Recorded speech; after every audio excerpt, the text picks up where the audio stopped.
Hello everyone. Coursera UPSC में आप सभी का स्वागत है। यूपी आरओ एआरओ की प्रैक्टिस कर रहे थे।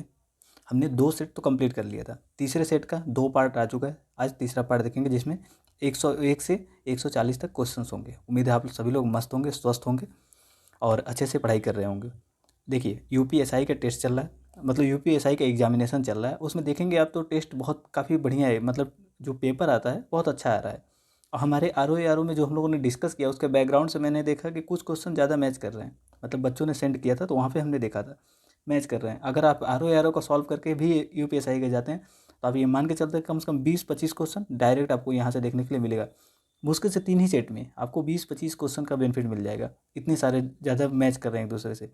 तो मतलब जब हम लोग किसी भी क्वेश्चन का बैकग्राउंड जब डिस्कस कर रहे हैं तो बैकग्राउंड से बहुत सारे क्वेश्चन मैच कर जा रहे हैं। हमने उसमें देखा बहुत सारे क्वेश्चन में हमने बैकग्राउंड में समझाया था उस चीज़ को और उसी से डायरेक्ट क्वेश्चन पूछे गए थे। तो आप बैकग्राउंड पर फोकस करते रहिए, हमेशा अगर सुने भी रहेंगे तो भी आप एलिमिनेट कर पाएंगे। तो उम्मीद है आप आज के सेट में आप प्रयास करेंगे कि बैकग्राउंड को भी समझते चलें। जैसे कि ट्रिम्स दिया हुआ है तो फिर अगले पूछ ले आपसे ट्रिप्स क्या था और फिर गैट क्या था। ये चीज़ें पूछ लिया जाए तो आपसे क्या होगा, मराकेश संधि का संबंध किससे है, ऐसे पूछ लिया जाए तो आप क्या क्या बताएंगे। अगर आप सुने रहेंगे बैकग्राउंड में तो आसानी से कर पाएंगे। चलिए हम देखते हैं आज का पहला क्वेश्चन, मतलब 101 नंबर क्वेश्चन। आपको ये सेट पसंद आता है तो अपने दोस्तों में और अपने जो भी ग्रुप हैं, मतलब व्हाट्सअप ग्रुप, फेसबुक ग्रुप, जहाँ भी आप शेयर कर सकते हैं। चलिए हम देखते हैं ट्रिम्स का पूरा नाम क्या है। देखिए, ऐसे फुल फॉर्म भी पूछे जा सकते हैं। ये दिया हुआ है trade related income measures, trade related income measures, और बी दिया हुआ है ट्रेड रिलेटेड इन्वेस्टमेंट मेजर्स, और सी दिया हुआ है पे ट्रेड रिलेटेड इनोवेटिव मेजर्स। तो बताइए इन्हीं तीनों में से बस देखिए, डी देखने की जरूरत ही नहीं है, यही पे उत्तर है। तो बताइए कौन सा सही है इसमें। देखिए, ट्रिम्स का ये चीज़ है TRIMS, ट्रिम्स है। ट्रिम्स का संबंध किससे है बताइए।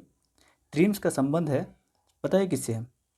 ट्रिम्स का संबंध WTO से है, WTO से।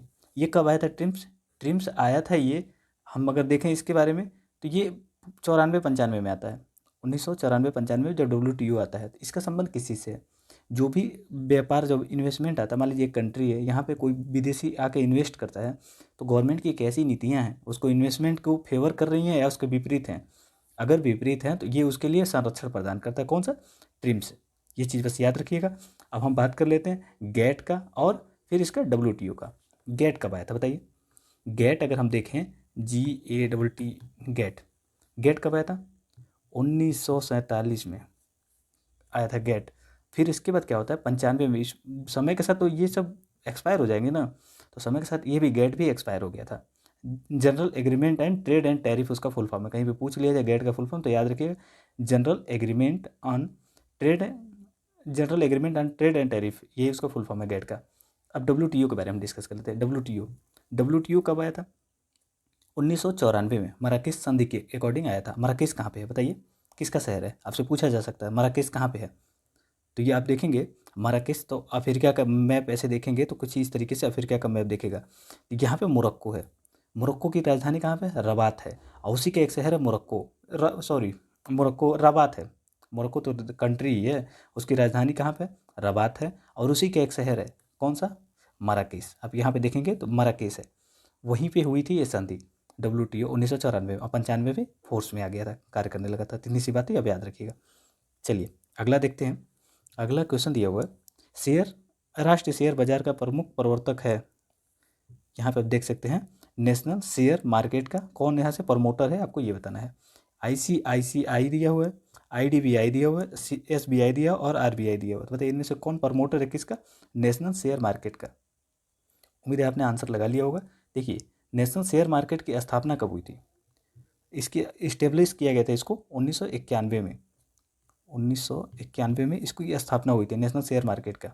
और ये किस समिति के अनुशंसा पे गठित किया गया था, फेरवानी। आपसे पूछा जा सकता है किस समिति के अनुशंसा पे नेशनल शेयर मार्केट का गठन किया गया था, फेरवानी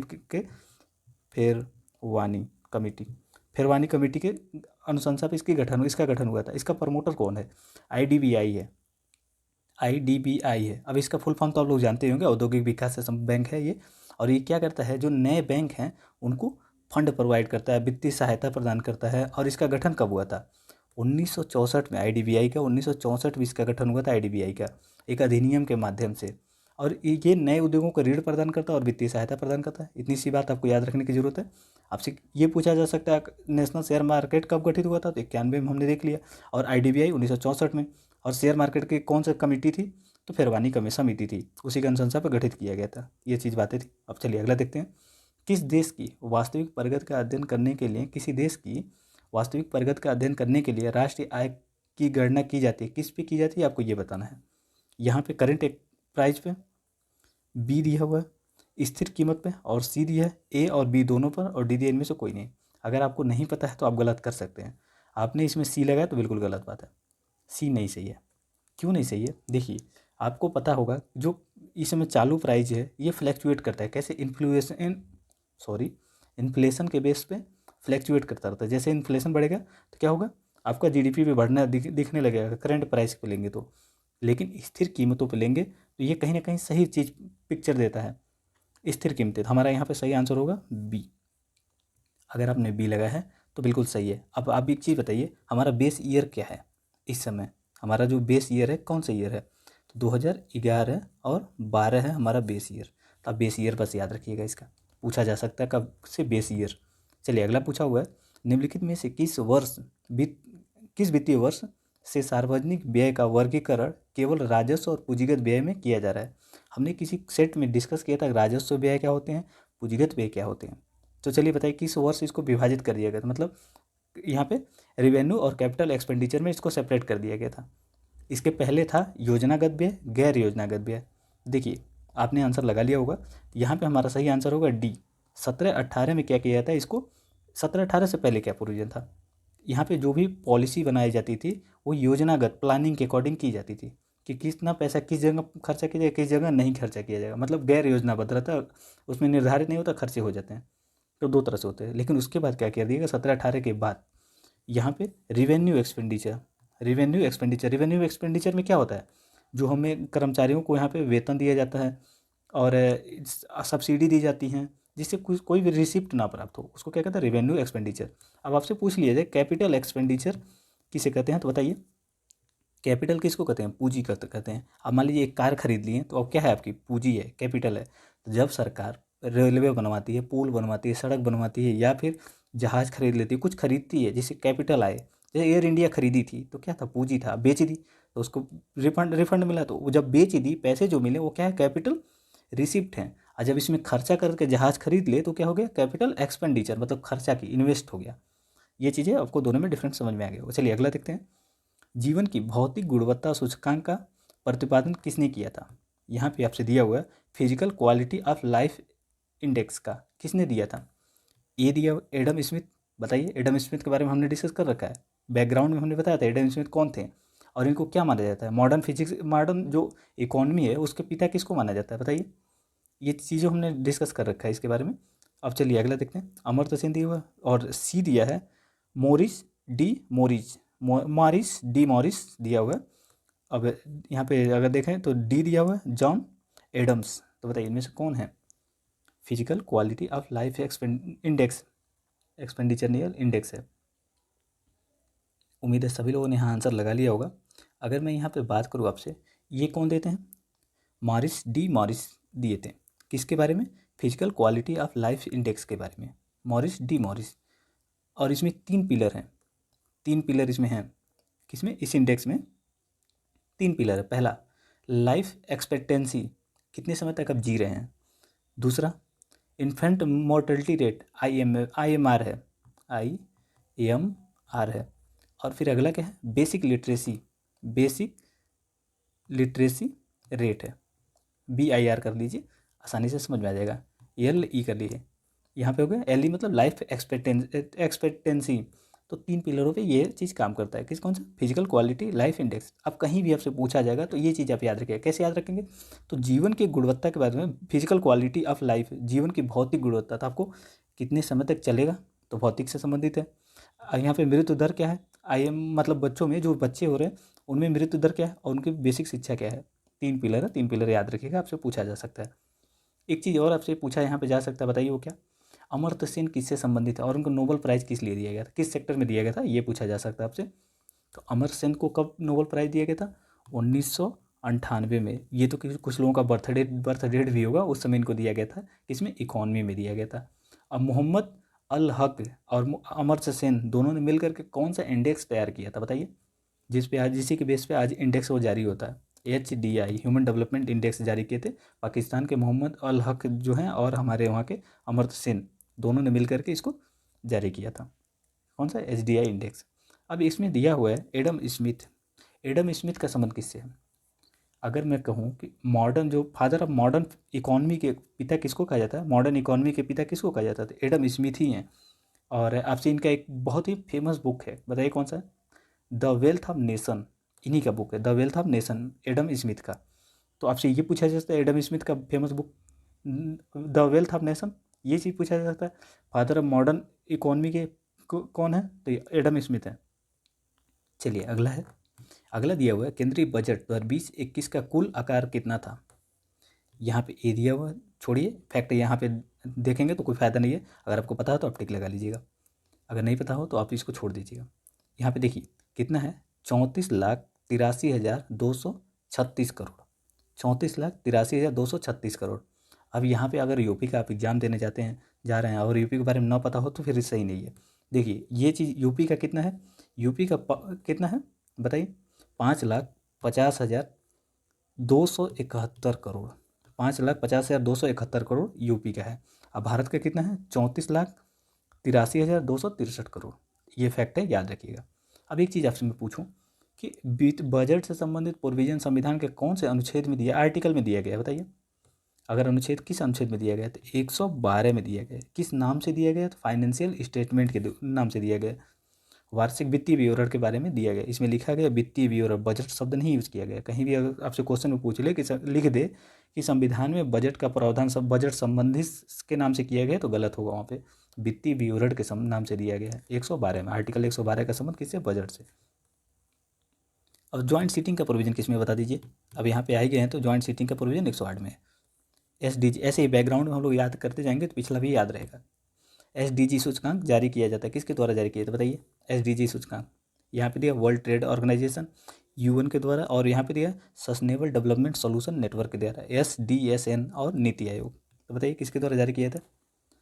अगर यहाँ पे दिया होता SDG इंडेक्स इंडिया दिया होता तो नीति आयोग हो जाता, लेकिन इंडिया नहीं दिया, इंटरनेशनल वाले की बात कर रहा है। तो कौन जारी करता है, SDSN solution, sustainable development solution network जारी करता है। यहाँ पे सी सही है। अब इसके बारे में कुछ बात कर लें तो अच्छा होगा। SDSN की स्थापना कब हुई थी बताइए। 2012 में इसकी स्थापना हुई थी। और ये क्या काम करता है, सस्टेनेबल डेवलपमेंट से संबंधित सॉल्यूशन प्रोवाइड कराता है। ये तो आप लोगों को समझ में आ ही गया होगा कि नॉन प्रॉफिट ऑर्गेनाइजेशन है, मतलब लाभ के लिए काम नहीं करता है।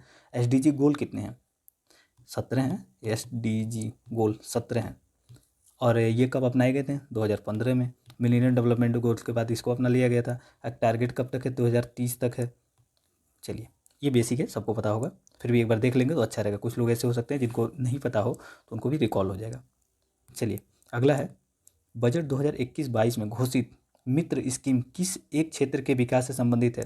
यहाँ पे मित्र स्कीम है वो किस सेक्टर के विकास से संबंधित है। यहाँ पे दिया लेदर, बी दिया मोबाइल निर्माण, सी दिया मत्स्य, और डी दिया टेक्सटाइल अर्थात कपड़ा उद्योग से संबंधित। तो बताइए मित्रा स्कीम किससे संबंधित है। मित्रा स्कीम जो टेक्सटाइल सेक्टर से संबंधित है। इसमें क्या किया जाएगा मित्रा स्कीम के अकॉर्डिंग, इसमें मेगा इन्वेस्टमेंट ट्रेड टेक्सटाइल बनाया जाएगा, पार्क बनाया जाएगा। मित्रा स्कीम, बस इतनी सी बातें समझ लीजिए, इसके अंतर्गत किया जाएगा, मित्रा के अंतर्गत। चलिए अगला क्वेश्चन देखते हैं। RBI द्वारा बैंक दर को कम करने के फलस्वरूप क्या होगा। बैंक रेट अगर RBI कम कर देती है तो इसके परिणाम क्या होंगे बताइए। ए दिया है बाजार में तरलता बढ़ जाएगी, बी दिया है बाजार में तरलता घट जाएगी, सी दिया है बाजार में तरलता में कोई परिवर्तन नहीं होगा, और डी दिया इनमें से कोई परिवर्तन कोई नहीं। सही है। आपको यहाँ तरलता शब्द आप सोचिए तो तक मैं समझा देता हूँ। तरलता क्या होता है बताइए। मार्केट में खूब सारे पैसे, मतलब इतना बड़ा बॉकेट है, मतलब समझ लीजिए एक बॉकेट का है तो कपड़ा धुलने वाला बॉकेट, बाल्टी ले लीजिए, इसमें पानी भर देंगे तो क्या होगा, तरला हो गया। वैसे ही बाजार में अर्थव्यवस्था के रूप में हम देखते हैं तो पैसे अगर बाजार में ज़्यादा छोड़ दिए गए तो तरलता ज़्यादा हो गई, कम कर दिए गए तो तरलता कम हो गई। बस इसी को समझिए, इस तरीके से समझेंगे तो याद रहेगा। लिक्विडिटी इसको कहते हैं, कितना ज़्यादा वहाँ पे मार्केट में पैसे हैं। तो इससे क्या होगा, अगर RBI बैंक दर को कम कर देगी तो क्या फ़ायदा होगा इसका। उम्मीद है आपने आंसर लगा लिया होगा। अगर आपने लगाया है कि बाजार में तरलता बढ़ जाएगी तो बिल्कुल सही बात काम किया है, बाजार में तरलता बढ़ जाएगी। देखिए जब क्या होता है, बैंक रेट किसको कहते हैं, जो बैंक नॉर्मल बैंक आरबीआई से क्या कहते हैं लोन लेते हैं तो उसको कहते हैं, जिस दर पे लेते हैं उसको बैंक रेट कहते हैं। ये चीज़ आपको समझ में आ रही होगी। रेपो रेट के संबंध किससे है, रेपो रेट भी वही चीज़ है जो इस समय चल रहा है, रेपो रेट उसी की रेट पर बैंक आरबीआई से कुछ क्षण के लिए, कुछ पल के लिए, शॉर्ट टर्म के लिए लोन लेते हैं। सीआरआर का संबंध किससे है, सीआरआर, सीआरआर के संबंध किससे है। देखिए अब अगर आपसे रेपो रेट पूछ लिया तो इस समय चल रहा है रेपो रेट, रेपो रेट आर कर लीजिए, रेपो रेट हो गया, ये 4% चल रहा है। सीआरआर कितना चल रहा है, ये भी 4% चल रहा है। सीआरआर मतलब होता है ये अपने पास रखना रहता है बैंकों को, कैश रिजर्व रेशियो है इतना अपने पास रखना रहता है। 4% जितना, अगर 100% है 4% अपने पास रखेंगे ही वो लोग। फिर एसएलआर की बात कर लिए, एसएलआर, एसएलआर क्या होता है, ये वो पैसा होता है जो बैंक को अपने पास किसके रूप में रखना है, गवर्नमेंट सिक्योरिटी बॉन्ड के रूप में रखना रहता है। ये वर्तमान में 18% चल रहा है। अगर बैंक इसी में रख देंगे तो लोन कैसे देंगे, लोन नहीं देंगे तो लोगों को तरलता कम हो जाएगी। अगर इसको बढ़ा दिया जाता है एसएलआर को तो तरलता घट जाएगी, घटा दिया जाता है तरलता बढ़ जाएगी। वैसे सीआरआर में 4% रखना रहता है अपने पास कैश के रूप में, अगर इसको बढ़ा दिया जाएगा तो बैंक ज़्यादा अपने पास कैश रखेंगे, फिर लोन कम देंगे तो मार्केट में तरलता कम हो जाएगी। लेकिन अगर इसको घटा दिया जाए तो कम अपने पास रखेंगे, लोगों को ज़्यादा लोन मिलेगा। समझ में आ रहा है। यहाँ देखिए आरआर में, रिजर्व रेशियो में क्या हो रहा है, ये 4% आरबीआई के पास रखना था, अगर इसको आरबीआई घटा देती है तो आरबीआई के पास कम देना पड़ेगा बैंकों को, तो ये लोगों को लोन ज़्यादा देंगे। अगर इसको बढ़ा देती है तो बैंक ज़्यादा पैसे देंगे आरबीआई के पास, तो लोन देने के लिए कम उनके पास रहेगा। समझ में आ रहा है ये चीज़। अभी इससे मैं एक चीज़ कहूँ, रिवर्स रेपो रेट क्या होता है, रिवर्स रेपो रेट वो होता है जब आरबीआई को लगे मार्केट में तरलता बढ़ गई है, कंट्रोल नहीं हो रहा है, तो बैंकों को आकर्षित करने के लिए उनको कहती है कि आप हमें दे दीजिए लोन और हम आपको एक अच्छा खासा रेट देंगे। तो ये लगभग 3% है, इस समय चल रहा है, 3.35% चल रहा है इस समय रिवर्स रेपो रेट। मतलब जब बैंक से आरबीआई लोन लेती है, बैंक से आरबीआई लोन लेते हैं उसको रिवर्स रेपो रेट। आज जब रेपो रेट किसे कहते हैं, जब बैंक आरबीआई से लेते हैं। चलिए अब यहाँ देखते हैं ब्याज दर नीति में निम्नलिखित किससे संबंधित है। यहाँ पे आपको बताना है कि इंटरेस्ट रेट पॉलिसी ब्याज दर नीति का संबंध किससे है, आपसे पूछा गया, बताइए। ये दिया है यहाँ पे फिजिकल पॉलिसी से संबंधित, बी दिया है इंडस्ट्रियल पॉलिसी से संबंधित, सी दिया है मॉनेटरी पॉलिसी से संबंधित, और डी दिया इनमें से कोई भी नहीं। तो बताइए किससे संबंधित है ब्याज दर नीति। उम्मीद है आपने आंसर लगा लिया होगा। जिन लोगों ने इसमें मॉनेटरी पॉलिसी अर्थात मौद्रिक नीति लगाया है तो बिल्कुल सही है। मौद्रिक नीति से संबंधित क्या है, इंटरेस्ट रेट पॉलिसी। अब एक चीज़ पूछूंगा मैं आपसे, आरबीआई गवर्नर इसमें कौन है, इसमें गवर्नर है शक्तिकांत दास, शक्तिकांत दास जी हैं गवर्नर आरबीआई के। चलिए अगला है, एक व्यक्ति उत्तर दिशा में, अब एक व्यक्ति मान लीजिए यहाँ पे है, एक व्यक्ति उत्तर की दिशा में, मान लीजिए इधर जा रहा है उत्तर की दिशा में, 8 किमी चलता है, 8 किमी चल दिया, फिर वह बाईं तरफ मुड़ता है, मान लीजिए अब इधर बाईं, तो बाईं मुड़ा दीजिए, बाईं मुड़ता है और 3 किमी चलता है, 3 किमी चला दिया भाई। अब फिर कह रहा है कि उधर फिर बाई, पुनः बाईं मुड़ता है, पुनः बाएं बाएं मुड़ता है, और कितना किमी चला रहा है उसके बाद, 12 किमी, 12 किमी चल रहा है। ठीक, तो पूछ रहा है कि उसके प्रारंभिक बिंदु से दोनों के बीच की दूरी कितनी है, 12 किमी चला है यहाँ से। अगर मैं यहाँ से इसको जोड़ देता हूँ, इधर कितना है टोटल, 8 किमी इसको कह सकते हैं, इसको 4 कह सकते हैं, बिल्कुल कह सकते हैं। ये डिस्टेंस कितना, 3 किमी। एक फॉर्मूला होता है, आप ऐसे कर लीजिए, अंडर रूट पाइथागोरस प्रमेय है, ये 3 का वर्ग प्लस यहाँ पे 4 का वर्ग, 3 × 3 = 9 हो गया, प्लस और 4 × 4 = 16, अंडर रूट कर दीजिए, दोनों को जोड़ेंगे 25 हो जाएगा, अंडर रूट में 25, अब 25 5 का वर्ग होता है 25, 5 आंसर हो जाएगा। तो कहाँ पे 5 दिया हुआ है, 5 दिया हुआ हमारा सी में, अगर आपने सी लगाया तो बिल्कुल सही बात है। चलिए अगला क्वेश्चन देखते हैं, निम्नलिखित सारणी में यक्स का मान भरिए। यहाँ पे जो यक्स खाली जगह दिया हुआ है यहाँ पे मान रखना है आपको, क्या होगा। उम्मीद है आपने आंसर लगा लिया होगा। देखिए मैं ये कहता हूँ कि यहाँ पे 42 दिया हुआ है, 42 मतलब 4 दूना 8, अगर 4 का गुणा 2 में कर देंगे तो कितना हो जाएगा, 8 हो जाएगा, और 4 में 2 जोड़ देंगे तो कितना हो जाएगा, 6 हो जाएगा। बस यही फॉलो करते हुए चले जाइए।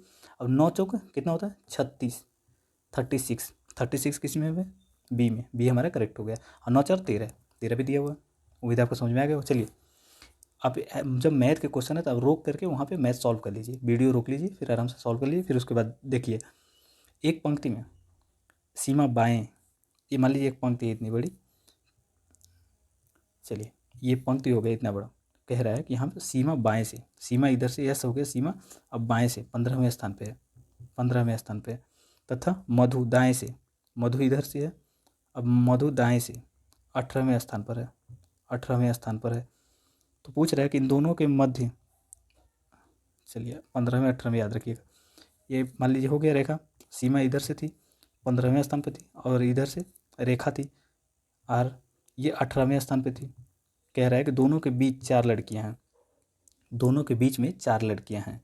तो इन टोटल कितनी यहाँ पे पंक्ति में कम से कम कितनी लड़कियां हैं बताइए। देखिए इधर तो 15 आप समझ ही पा रहे हैं, इधर 18 समझ पा रहे हैं, तो कितना हो जाएगा? अगर 15 और 18 जोड़ेंगे तो कितने होंगे सब बताइए। उम्मीद है आपने आंसर लगा लिया होगा। 15 18 अगर जोड़ेंगे आप तो हो जाएगा 33, 33।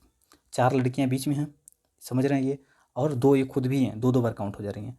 तो 4 2 6, 6 घटाएंगे इसमें से तो 27 करेक्ट हो जाएगा आपका आंसर। हमारा बी आंसर करेक्ट हो जाएगा। अगर आपने बी लगाया है तो आपका सही है। समझ में आ गया होगा आपको। चलिए यहाँ पे दिया हुआ ए बी सी भाई हैं, ए बी सी का भाई है, मान लीजिए ए हो गया, बी और सी का भाई है, मतलब तीनों एक दूसरे से भाई बहन है। अब फिर कह रहा है कि सी की माँ डी है, सी की माँ जो है वो डी है। फिर दिया हुआ है ए का पिता ई है, ए का पिता ई है। फिर दिया हुआ है बताइए निम्न में से कौन सा एक कथन निश्चित रूप से सत्य नहीं है। सोचिए अब यहाँ पे बी का पिता ई है, तो बी का पिता ई है, मतलब ये ई को आप प्लस में रख दीजिए और ई डी को माइनस में, माता को माइनस में, पिता को प्लस में। तो बी का पिता ई है तो सही हो गया हमारा। बी दिया हुआ है ई का पति डी है, ई पति है डी का, ई पति है डी का, तो ये भी तो सही दिया हुआ है। और बी दिया हुआ है, बी पुत्र है ए का, बी पुत्र है ए का। बताइए ये दोनों तो भाई बहन होते हैं, फिर पुत्र कहाँ से हो गया? हमारा आंसर यही निकल गया सी। ए दिया हुआ है ए की माता डी है, ए की माता डी है, ये तो समझ में आ ही रहा, सही है। हमारा सही आंसर कौन सा है? सी।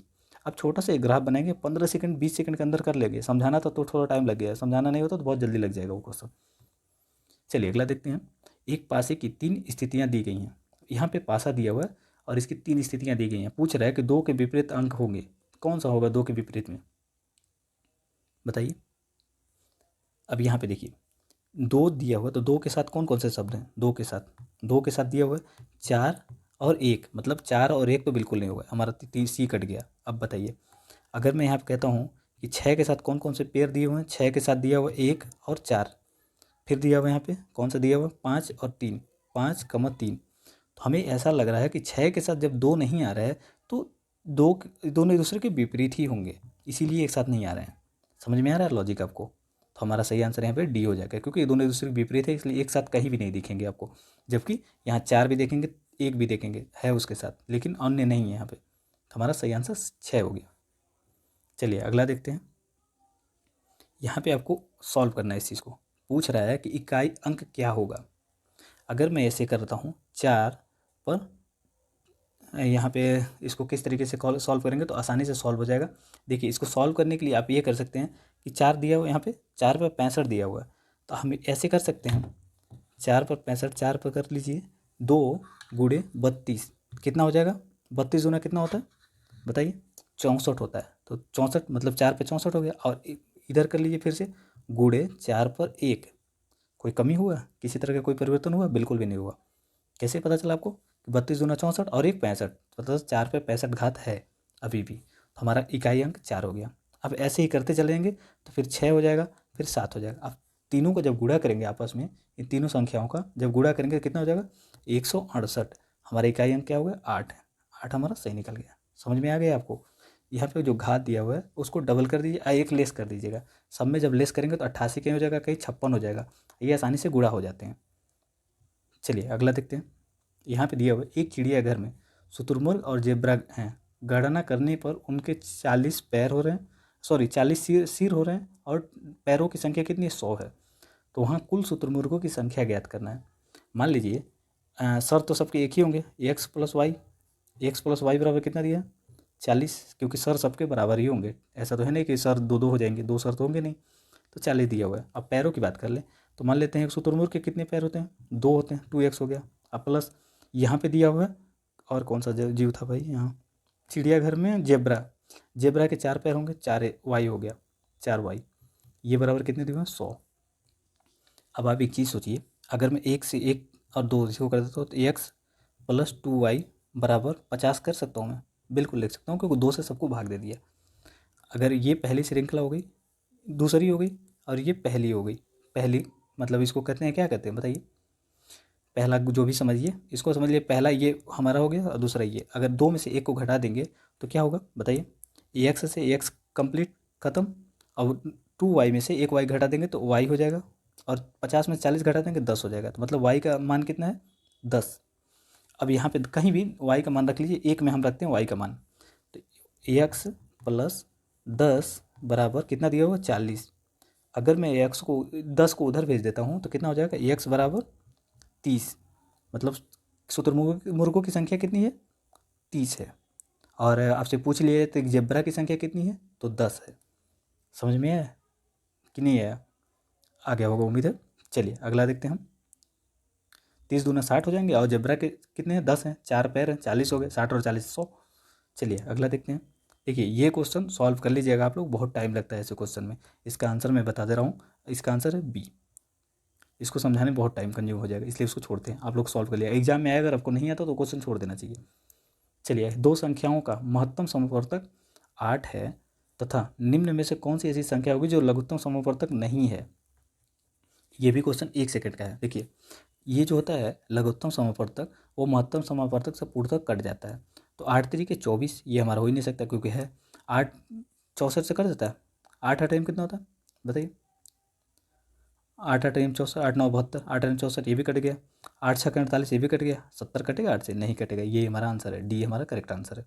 चलिए अगला देखते हैं। इसमें लुप्त संख्या ज्ञात करना है आपको। 101, 100 और माइनस 100 दिया हुआ है, और डैश दिया हुआ 87, 71 और यहाँ पे 46 दिया हुआ। अगर मैं इन दोनों में मानूँ कितना गैप हो रहा है? 1। फिर इन दोनों में कितना हो रहा है देखिए? 87 लगभग हो रहा है यहाँ पे। बताइए कितना हो रहा है? यहाँ पे हो रहा है 4। ये दोनों संख्या नहीं पता है। अगर यहाँ पे देखें, इस इधर से चल लीजिए।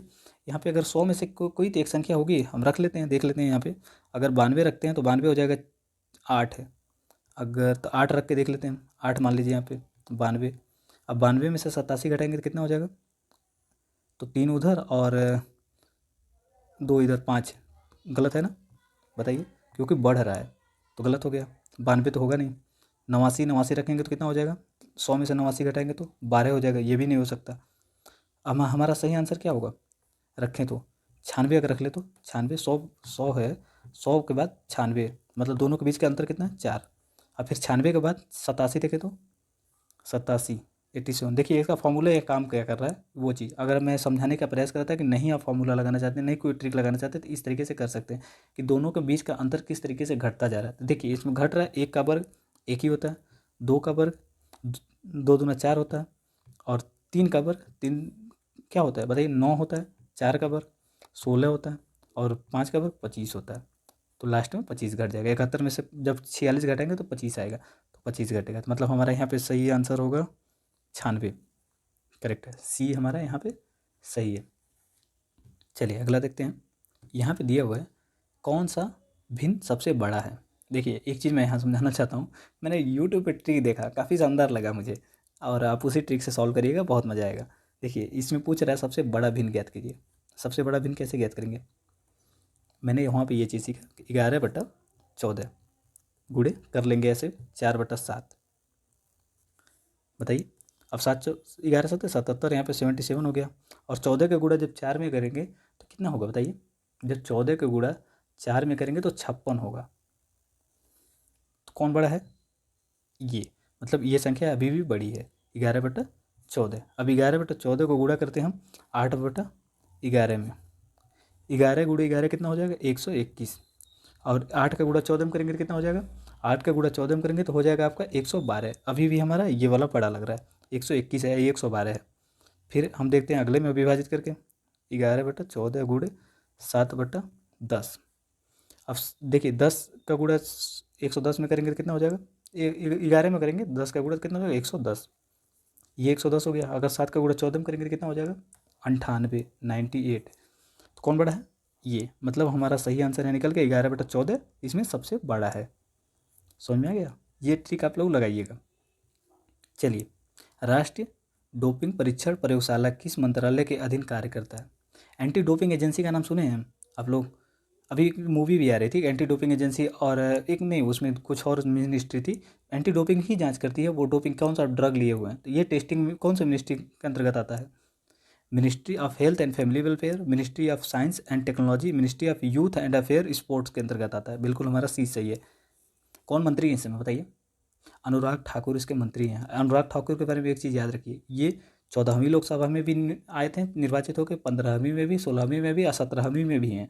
लगातार 4 बार से हैं ये मंत्री, 4th टाइम है ये फैक्ट याद रखिएगा। और एक चीज़ और याद रखिए, information ministry of information and broadcasting ministry के मंत्री यही हैं, अनुराग ठाकुर ही। चलिए, नहीं याद आ रहा तो आप ये चीज़ याद रखिए, दिल्ली दंगा में इन्होंने ही बोला था, पता नहीं कौन सा गद्दारों को गोली मारो ऐसे कुछ करके बोले थे इन्होंने। तो इस तरीके से समझ सकते हैं, काफ़ी भड़काऊ इंसान है। चलिए अगला देखते हैं हम। उत्तर प्रदेश में नगरीय जनसंख्या का प्रतिशत राज्य की कुल जनसंख्या का लगभग कितना % है? मतलब सीधे सी बात पूछा जाए तो उत्तर प्रदेश में कितने लोग नगरों में रहते हैं, कितने % लोग बताइए उत्तर प्रदेश की जनसंख्या के हिसाब से? आपको पता हो तो आसानी से लगा लेंगे। 22.3% लोग नगर में रहते हैं। अगर इतने % लोग नगर में रहते हैं तो गांव में कितने % लोग तो रहते हैं? 77.7% हो जाएगा। ये गांव में रहते हैं लोग, मतलब बहुत बड़ी मेजोरिटी में लोग गांव में रहते हैं यूपी में। अगर मैं ये कहूँ कि भारत में सबसे ज़्यादा देश मतलब किस राज्य के लोग, सॉरी देश हो गया, किस राज्य के लोग गाँव में रहते हैं सबसे ज़्यादा, तो हिमाचल प्रदेश का नाम आता है, क्योंकि वहाँ पर अर्बनाइजेशन बहुत कम है। निम्नलिखित में से किस एक तिथि को अंतर्राष्ट्रीय बालिका दिवस मनाया जाता है बताइए? 10 अक्टूबर, 11 अक्टूबर, 8 मार्च, 23 मार्च। ये चारों डेट बहुत इंपॉर्टेंट हैं। तो बताइए कब मनाया जाता है इंटरनेशनल गर्ल्स डे? कौन सी संस्था मनाती है इसको? देखिए 11 अक्टूबर को मनाई जाती है, और यूएन वुमेन्स जो है वो सेलिब्रेट करती है इसको, इंटरनेशनल गर्ल्स डे। और इस बार की थीम क्या थी? Digital generation our generation. इस बार की थीम थी, याद रखिएगा, डिजिटल जनरेशन आवर जनरेशन। ये याद रखिए, डिजिटल जनरेशन आवर जनरेशन इस बार की थीम थी किसका? इंटरनेशनल गर्ल्स डे का। 11 अक्टूबर को मनाया जाता है। फिर मैं आपसे कहूँ कि 10 अक्टूबर को क्या मनाया जाता है बताइए? 10 अक्टूबर को मनाया जाता है वर्ल्ड मेंटल हेल्थ डे, 10 अक्टूबर को है। फिर मैं कहता हूँ 8 मार्च को क्या मनाया जाता है बताइए? इंटरनेशनल वुमेंस डे मनाया जाता है। इंटरनेशनल वुमेंस डे मनाया जाता है किस डेट को? 8 मार्च को। 23 मार्च को फिर क्या मनाया जाता है? वर्ल्ड टर्टाइल डे मनाया जाता है। विश्व कछुआ दिवस मनाया जाता है 23 मई को। 8 मार्च को क्या मनाया जाता है? World international women's day.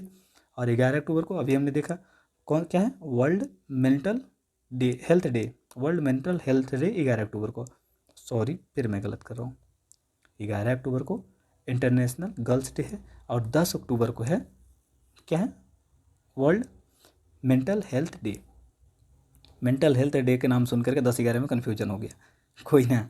11 अक्टूबर को हमारा सही आंसर था। इंटरनेशनल वो गर्ल्स डे मनाया जाता है, और इसे मेंटल हेल्थ डे मनाते हैं एक दिन पहले। चलिए अगला देखते हैं। इसको याद रखने के लिए एक चीज़ समझते हैं, महिलाओं को लेकर के लोगों को मानसिक स्थिति थोड़ी सी पिछड़ी हुई है, तो पिछड़ा हुआ डे क्या है? मेंटल डे, ऐसे याद रख सकते हैं। जनगणना 2011 के अनुसार उत्तर प्रदेश में न्यूनतम 10 की जनसंख्या वृद्धि वाला जिला कौन सा है बताइए? जहाँ पे 10 वर्षों में सबसे कम वृद्धि हुई थी। हम इसमें कोशिश करेंगे न्यूनतम वाले और अधिकतम वाले दोनों देख लें। तो यहाँ पे हम पहले देख लें न्यूनतम में। तो देखिए न्यूनतम में सबसे न्यूनतम है कौन सा? जहाँ पे 10 की वृद्धि हुई थी, कानपुर नगर। कानपुर नगर जो है वहाँ पे 9.9% 10 वर्षों में वृद्धि हुई थी। फिर इसके बाद हमीरपुर का नाम आता है, हमीरपुर। फिर बागपत आता है, फिर फतेहपुर आता है, फिर देवरिया आता है। यहाँ पे न्यूनतम 10 की वृद्धि दर देखी गई। अब आप एक चीज़ बताइए लॉजिकली, अगर आपको पता हो तो, किसी शहर की जनसंख्या को प्रभावित करने वाले कारक कौन कौन से हैं? ये वहाँ पे जनसंख्या बढ़ जाए, जन्म दर बढ़ जाए तो हो जाएगा, या फिर वहाँ पे लोग शिफ्ट होने लगें, मतलब वहाँ पे लोग पलायन करके आने लगें। तो दो कंडीशन होते हैं। तो आप कहीं भी ये मतलब परसेप्शन लेकर मत चलिएगा कि वहाँ के लोग ज़्यादा जनसंख्या पैदा कर रहे हैं। वहाँ पे ये हो सकता है लोग शिफ्ट भी कर रहे हैं ज़्यादा। तो ये कानपुर में सबसे कम जनसंख्या वृद्धि दर देखी गई थी, लेकिन सबसे हाईएस्ट कहाँ देखी थी? गौतम बुद्ध नगर, नेवडा वाले रीजन में। क्यों देखी गई? तो आप तो जानते ही होंगे नेवडा में क्यों की जाएगी, ये देख लेते हैं। सर्वाधिक की बात कर लें तो कौन सा होगा सबसे अधिक जनसंख्या वाला? सबसे पहले हो जाएगा गौतम बुद्ध नगर अर्थात न्योडा। न्योडा न्योडा सबसे ज़्यादा हो जाएगा। यहाँ पे सबसे ज़्यादा यूपी में जनसंख्या वृद्धि दर देखी गई। फिर गाजियाबाद में, गाजियाबाद भी आपको पता है कि एनसीआर रीजन में पड़ता है और काफ़ी वेल डेवलप्ड एरिया है। इसीलिए वहाँ पे भी लोग बहुत ज़्यादा तेज़ पलायन किए और बहुत तेज़ जनसंख्या उसकी बढ़ गई। फिर श्रावस्ती है, बहराइच है और बलरामपुर है, इन सब जगहों पे भी जनसंख्या बहुत तेज़ बढ़ी। लेकिन ये सब में जनसंख्या पलायन का कारण नहीं, जनसंख्या वृद्धि का कारण। हम दो हमारे 5 बच्चे, ये कॉन्सेप्ट को जैसे हुआ है यहाँ पे। यूपी में तो ऐसे नॉर्मली फैमिली में देखेंगे तो 3 बच्चे तो सबके हैं, कोई ऐसा बहुत कम ही ऐसे मिलेंगे जिसके 3 से कम है। 3 मतलब वहाँ पे मिनिमम बेस लेवल है, ऐसे देखने के लिए मिलता है यूपी में। चलिए, यूपी के बिहार में भी यही हाल है। अपने मतलब नॉर्थ इंडिया में तो नॉर्मली कंडीशन देखने के लिए मिलता ही है। द्विपक्षीय अभ्यास भारत और इंडोनेशिया के मध्य आयोजित किए थे। इनमें से कौन कौन से हैं द्विपक्षीय अभ्यास जो भारत और इंडोनेशिया के मध्य आयोजित किए जाते हैं? एरिया समुद्र शक्ति, बी दिया गरुड़ शक्ति और सी दिया मित्र शक्ति और डी दिया ए और बी दोनों। बताइए, भारत और इंडोनेशिया के बीच कौन से किए जाते हैं? उम्मीद है सभी लोगों ने आंसर लगा लिया होगा। देखिए, मैं अगर कहूँ समुद्र शक्ति है, कहाँ किया जाता है? सुंडा स्टेट में किया जाता है समुद्र शक्ति। सुंडा स्टेट, STRAIT स्टेट, स्टेट में होता है। सुंडा स्टेट में कौन सा होता है? भारत और इंडोनेशिया के बीच समुद्र शक्ति अभ्यास होता है। लेकिन गरुड़ शक्ति भी इन्हीं दोनों के बीच होता है। हमारा सही आंसर डी हो जाएगा। और यहाँ पे मित्र शक्ति है, तो मित्र, हमारा मित्र कौन है बताइए? परम मित्र श्रीलंका। श्रीलंका राम के ज़माने से ही संबंध है ना, मित्र हमारा हुआ ना वो। तो इस तरीके से याद रखते हैं। मित्र शक्ति किससे? भारत और श्रीलंका। श्रीलंका भारत और श्रीलंका के बीच मित्र शक्ति है। चलिए, एक चीज़ और बता दीजिए आप, यहाँ पे हम लोग आ ही गए हैं तो बताइए, भारत और बांग्लादेश के बीच कौन सी शक्ति मतलब एक्सरसाइज होता है? उसको कहते हैं शांति अग्रसेना। शांति अग्रसेना के नाम से जाना जाता है। शांति अग्रसेना, शांति अग्रसेना के नाम से जाना जाता है किसको? भारत और बांग्लादेश के बीच की एक्सरसाइज को। ये फैक्ट है, याद रखिएगा। चलिए, अगला पूछा गया है। देखिए, स्पोर्ट्स से क्वेश्चन इसमें पूछे जाएंगे, 1-2 क्वेश्चन ही आएंगे। आप पूरे सेट देख लेंगे तो भी आप वो क्वेश्चन अटेम्प्ट कर पाएंगे। US ओपन 2020 में महिला एकल उप विजेता कौन है? महिला एकल उप विजेता के बारे में पूछा गया, पता है आपको? उम्मीद है सभी लोगों ने आंसर लगा लिया होगा। देखिए, यहाँ पे अगर मैं आपसे बात करूँ तो उप विजेता कौन है? फर्नांडिस यहाँ पे हमारा सही आंसर होगा। लेकिन अब मैं विजेता की बात करूँ तो कौन से विजेता? एम्मा रादुकानु कौन कहाँ के हैं? UK की हैं, वो विजेता रही हैं वुमेंस में। कौन रही हैं विजेता? एम्मा रादुकानु, इसकी विजेता रही हैं। और उप विजेता यहाँ पे उप विजेता लेला फर्नांडिस हैं उप विजेता, जो कि कनाडा से संबंध रखती हैं। और पुरुष में विजेता की बात कर लें तो कौन होगा? डेनियल हो जाएंगे, डेनियल मेदवेदेव शायद, डेनियल मेदवेदेव नाम है, MEDVEDEV, हाँ मेदवेदेव नाम है, करेक्ट है। डेनियल मेदवेदेव पुरुष में होंगे, करेक्ट है। वो उन्होंने उसको हराया था, नोवाक जोकोविच को हराया था डेनियल मेदवेदेव ने, और वो रसिया से संबंध रखते हैं। उनको हरा करके ये पुरुष एकल खिताब जीते हुए थे। दोनों पूछा जा सकता है, महिला एकल पुरुष एकल, तो आप याद रखिएगा। किस मंत्रालय द्वारा एक पहल अभियान शुरुआत की गई थी? एक पहल अभियान शुरू किया गया था। कानून एवं न्याय मंत्रालय, आयुष मंत्रालय और स्वास्थ्य एवं परिवार कल्याण मंत्रालय, उपरोक्त में से कोई नहीं। बताइए। एक पहल मतलब इसका उद्देश्य, एक पहल का ये है कि घर घर तक न्याय वितरण करने के उद्देश्य ये चलाया गया है। और इसका उद्देश्य क्या है कि जो प्रियम्बल में न्याय शब्द दिया गया है, कौन कौन से न्याय हैं बताइए? आप देखेंगे सामाजिक, आर्थिक, राजनीतिक न्याय, इसको प्रदान करने के लिए एक पहल चालू की है कानून एवं न्याय मंत्रालय द्वारा। आपसे एक चीज़ पूछता हूँ, हमारे प्रियम्बल में कितने प्रकार के न्याय दिए गए हैं? न्याय कितने प्रकार के दिए गए हैं?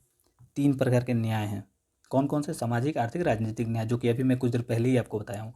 अब मैं कहूँ स्वतंत्रता कितनी प्रकार की दी गई है? स्वतंत्रता कितने प्रकार की दी गई है बताइए? 5 प्रकार की स्वतंत्रता दी गई हैं। आपको याद आ रहा हो तो सोचिए।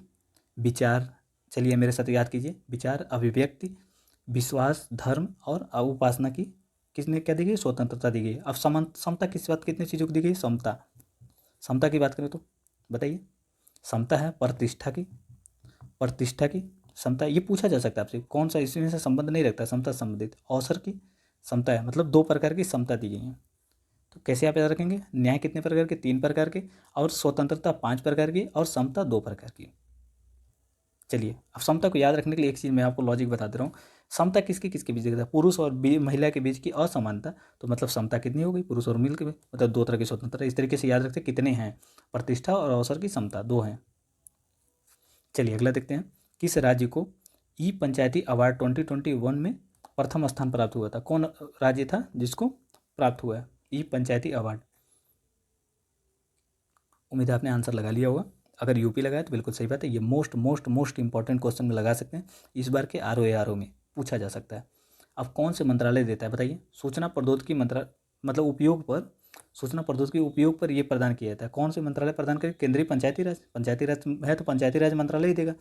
लेकिन जो इन्फॉर्मेशन टेक्नोलॉजी है, IT है, उसका कौन सा राज्य सबसे ज़्यादा यूज कर रहा है उसके हिसाब से दिया जाता है। तो यूपी ने जीता है, इसमें सबसे आगे किया। 2021 में प्रथम स्थान यूपी ने प्राप्त किया। चलिए अगला देखते हैं। संघाई सहयोग संगठन का नया सदस्य कौन है? कौन सा देश बना है ये पूछा जा रहा है आपसे। ए दिया मंगोलिया, बी दिया ईरान, सी दिया अफगानिस्तान और डी दिया इनमें से कोई नहीं। अगर आप थोड़ा भी कहीं ना कहीं करंट अफेयर देखते होंगे तो आपको पता होगा कि मंगोलिया और अफगानिस्तान में तो नहीं है ये दोनों। ईरान ही हमारा करेक्ट आंसर होगा यहाँ पे। तुक्का भी मारेंगे तो भी ठीक ठाक लग जाएगा। यहाँ पे ईरान जो है 9वें सदस्य के रूप में बना है। समझ में आ रहा है आपको? अब मैं कहूँ कि SCO का गठन कब हुआ था बताइए? SCO का गठन 2001 में हुआ था। एग्जैक्ट डेट बताऊँ तो 15 जून को हुआ था। 15 जून को, क्योंकि यहाँ पे डेट भी कभी कभी पूछ लिया जाता है तो डेट याद रखिए। 15 जून 2001 को SCO का गठन हुआ था। SCO कितने सदस्य थे उस समय, कितने मेंबर थे जब SCO का गठन हुआ था? कौन कौन थे पूछा जाए आपसे तो बताइए। चीन था, चीन का नाम लग सकते हैं। फिर रूस था, रसिया हो गया। फिर कजाकिस्तान, किर्गिस्तान, फिर उज्बेकिस्तान। वो सारे चारों तान थे। उज्बेकिस्तान हो गए, देखिए कजाकिस्तान, उज्बेकिस्तान, कजाकिस्तान हो गया, उज्बेकिस्तान, तजाकिस्तान और किर्गिस्तान, चारों तान हो गए। और रूस और चीन, चारों तान और रूस और चीन, इन्हीं चारों मतलब इन्हीं सबका मिल करके 6 हो गए ना। 4 तान हो गए और 2 ये 6, इन्हीं 6 का ताना बना था SCO। कब गठन हुआ था? 2001 में। इसका हेडक्वार्टर कहाँ पे ये पूछा जा सकता है आपको। हेडक्वार्टर बीजिंग में है। बीजिंग, बीजिंग कहाँ? चाइना, चाइना में है इसका हेडक्वार्टर। इतनी सी बात थी, याद रखिएगा। अभी जल्द ही 2 लोगों को मतलब भारत जल्दी ही नहीं है, थोड़ा पुराना हो गया। 2017 में भारत, इंडिया और इसका एक बहुत प्रिय दोस्त पाकिस्तान को एक साथ मिला था। पाकिस्तान ने बोला कि इंडिया को मेंबरशिप दे रहे हो तो हमें क्यों नहीं दोगे? तो बोला भाई तुम दोनों आ जाओ। तो दोनों को एक साथ मेंबरशिप 2017 में दे दिया गया। 2021 में किसको दिया गया? ईरान को दिया गया। चलिए अगला देखते हैं। हाल ही में वायु रक्षा मिसाइल प्रणाली S-500 का परीक्षण किस देश द्वारा किया गया है? देखिए ये क्या होता है, डिफेंस मिसाइल सिस्टम है। अगर कोई देश मिसाइल दाग रहा है यहाँ पे तो ये उसे सुरक्षा प्रदान करता है उस क्षेत्र को। डिफरेंट देश के डिफरेंट मिसाइल सिस्टम है। हमने क्या करता है S-400 खरीद लिया है। किस देश से लिया है? मतलब इस पर डील चल रही है अभी। ये रसिया से है, ये रूस का है। रूस का S-500 है। S-400 भी रूस का ही होगा, उसका अपग्रेडेड वर्जन S-500 है। फिर मैं आपसे ये कहूँ कि थाड़ किसका है? थाड़ किसका है बताइए? ये USA का है। फिर मैं आपसे बोलूँ आयरन डोम किसका है? आयरन डोम, आप लोगों ने खूब नाम सुना होगा आयरन डोम का। कब सुना होगा बताइए? जब इजराइल में विवाद चल रहा था तब। इजराइल का है ये आयरन डोम, काफ़ी सिक्योरिटी प्रदान किया था इजराइल को। अब फिर HQ-9 ये क्यों पीछे रहे भाई? ये भी आगे रहेगा। HQ-9 किसका डिफेंस सिस्टम है? ये चीन का है, चाइना का है। HQ-9 पूछा जा सकता है आपसे, याद रखिएगा। चलिए हाल ही में किस पश्चिमी अफ्रीका देश में घातक मारबर्ग वायरस से के पहले मामले की पुष्टि की गई थी? यहाँ मारबर्ग जो है एक वायरस है। इसका सबसे ज़्यादा घातक हमला कहाँ देखा गया था? देखिए इसका हम हमला देखे थे वेस्ट अफ्रीका में, गिनी में मारबर्ग का हमला देखे थे और बड़ी संख्या में लोगों की मृत्यु भी हुई थी, ज़्यादा लोगों की। गिनी में है मारबर्ग, एक वायरस है। अफ्रीका में कोई भी बीमारी फैलती है तो एग्जाम में जरूर पूछा जाता है, क्योंकि यूपी का फेवरेट है वो रीजन। आप एक बार याद है आपको पूछा गया था स्वेज कैनाल को सबसे उत्तर में कौन है, सबसे दक्षिण में कौन है, ऐसे पूछा जाता है हमेशा। चलिए दंड प्रक्रिया संहिता 1973 की किस धारा के अंतर्गत राज्यपाल की क्षमादान शक्तियों का विस्तार किया गया है? अब ये न्यूज में था इसलिए आपसे इससे डायरेक्ट ऐसे क्वेश्चन पूछे जा सकते हैं। राज्यपाल की शक्तियों का विस्तार कर दिया गया। पहले क्या था कि राज्यपाल किसी के मृत्यु दंड को 14 वर्ष के कारावास में कर देते। 14 वर्ष कारावास काट लेने के बाद उसको मुक्ति मिलती थी। लेकिन अब क्या कर दिया गया है, उनकी शक्तियों का विस्तार कर दिया गया कि 14 वर्ष से अगर 5वें वर्ष से उन्होंने कारावास काट लिया है, किसी को मृत्यु दंड हुई थी फिर उसको इन्होंने क्या किया, आजीवन कारावास में कन्वर्ट कर दिया, 14 वर्ष उसने काट लिया। लेकिन 14 वर्ष से पहले भी अगर मान लो तो 5 ही वर्ष उसने काटा है, फिर भी राज्यपाल क्या करेंगे, उसको क्षमा कर देंगे, माफ़ कर देंगे। चलिए अगला देखते हैं, तो कि कौन सा है यहाँ पे, याद रखिएगा 433A के अंतर्गत है। ये क्या है, अगर हम देखें दंड प्रक्रिया संहिता के धारा 433A के अंतर्गत ये प्रोविजन किया गया। चलिए अगला क्वेश्चन है, राज्य में युवाओं को व्यापार के नए अवसर देने तथा उन्हें आत्मनिर्भर बनाने के लिए किस राज्य सरकार द्वारा हर हित रिटेल स्टोर योजना प्रारंभ की गई। हर हित रिटेल स्टोर योजना किस राज्य ने प्रदान की, मतलब प्रारंभ किया है। मध्य प्रदेश, उत्तर प्रदेश, हरियाणा और महाराष्ट्र। बताइए, आंध्रा का नाम ही नहीं लिया। इनोवेटिव चीज़ें होता है तो आंध्रा सबका ध्यान जाता है, लेकिन यहाँ पे हरियाणा है, हरियाणा सरकार का है ये स्कीम। मतलब एक रिटेल स्टोर खोल लीजिए, यहाँ पे अपनी चीज़ें बेचिए और सब इंटीग्रेटेड होंगे, एक दूसरे से जुड़े होंगे। हर हित रिटेल स्टोर योजना हरियाणा सरकार की है। चलिए अगला देखते हैं, हाल ही में किस अंतरिक्ष एजेंसी द्वारा विश्व का प्रथम रीप्रोग्रामेबल वाणिज्यिक उपग्रह यूटेल सैट क्वांटम लॉन्च किया गया। बताइए किसने किया है, किसका है ये। उम्मीद है आपने आंसर लगा लिया होगा। देखिए यूटेल सैट क्वांटम जो है लॉन्च किया गया किसने, यूरोपियन स्पेस एजेंसी। देखिए एक चीज़ आप हमेशा ध्यान रखिएगा, जो भी होता है सस्टेनेबल डेवलपमेंट से संबंधित स्पेस में, वो हमेशा खास करके कौन सी संस्था होती है, European space agency, EAS European space agency होती है। यहाँ पे भी यूरोपियन स्पेस एजेंसी है जो कि लॉन्च की बनाई है इसको, क्या यहाँ पे रीप्रोग्रामेबल वाणिज्यिक उपग्रह प्रोग्राम, मतलब है उपग्रह, ये फिर से इसको प्रोग्राम किया जा सकता है। उम्मीद है आपने सही लगा लिया होगा। इसका कौन सा ES से था। चलिए अगला देखते हैं, टोक्यो पैरा ओलंपिक में अवनी लेखारा स्वर्ण पदक जीतने वाली पहली भारतीय महिला खिलाड़ी बन गई। वो किस खेल से संबंधित है बताइए। यहाँ A दिया शूटिंग, B दिया है जेवलिन थ्रो, और C दिया है डिस्क थ्रो, और D दिया है बैडमिंटन। तो बताइए किससे संबंधित है, अवनी लेखारा किससे संबंधित है। देखिए 10 मीटर के शूटिंग से संबंधित है, 10 मीटर में इन्होंने शूटिंग में किया था, गोल्ड जीता था। चलिए आज का 37 क्वेश्चन, हाल ही में निम्नलिखित में से कौन सा एक राज्य 100% कोविड टीकाकरण करने वाला देश का प्रथम राज्य बन गया है। ये पूछा जा सकता है आपसे। ए दिया लद्दाख, बी दिया दिल्ली, सी दिया हिमाचल प्रदेश, डी दिया उत्तराखंड। अगर आप जानते हैं हिमाचल प्रदेश यहाँ सही है, हिमाचल प्रदेश ने 100% कोविड-19 टीका लगा लिया अपने नागरिकों को। अगला देखते हैं, चीन द्वारा हाल ही में शेयर्ड डेस्टिनी 2021 नामक बहुराष्ट्रीय शांति रक्षा अभ्यास के आयोजन की घोषणा की। निम्नलिखित में से कौन सा देश इसमें शामिल है बताइए। ए दिया चाइना, बी दिया सऊदी अरब, सी दिया थाईलैंड, और डी दिया मतलब 4 दिया, मैं सॉरी ABCD पढ़ रहा हूँ। 1 चाइना, 2 सऊदी अरब, और 3 थाईलैंड, 4 मंगोलिया, और 5 पाकिस्तान। तो यहाँ पे तो आपने देख लिया चीन, तो चीन तो पक्का सही होगा। अब यहाँ पे देख सकते हैं ग्राफ में, अब समझ में आ जाएगा। चलिए यहाँ देख लीजिए, चीन दिया है, एक तो सभी में होना चाहिए, एक सब नहीं, बी में नहीं दिया हुआ है एक, तो आप एक एलिमिनेट कर लिए। फिर सोचिए कौन कौन से हैं इसमें। देखिए आपको पता है तो आसानी से लगा लेंगे, नहीं पता है तो नहीं लगा पाएंगे, आपसे गलती हो सकती है। कैसे गलती हो सकती है, देखिए यहाँ पे दिया हुआ है शेयर डेस्टिनी 2021, ये चाइना का एक इनिशिएटिव है। और इसमें क्या कहा गया है, इसमें कहा गया है कि जो एक दूसरे से शेयर करेंगे। किस तरह का शेयर, ये रक्षा अभ्यास है। किन किन देशों के बीच का है रक्षा अभ्यास बताइए।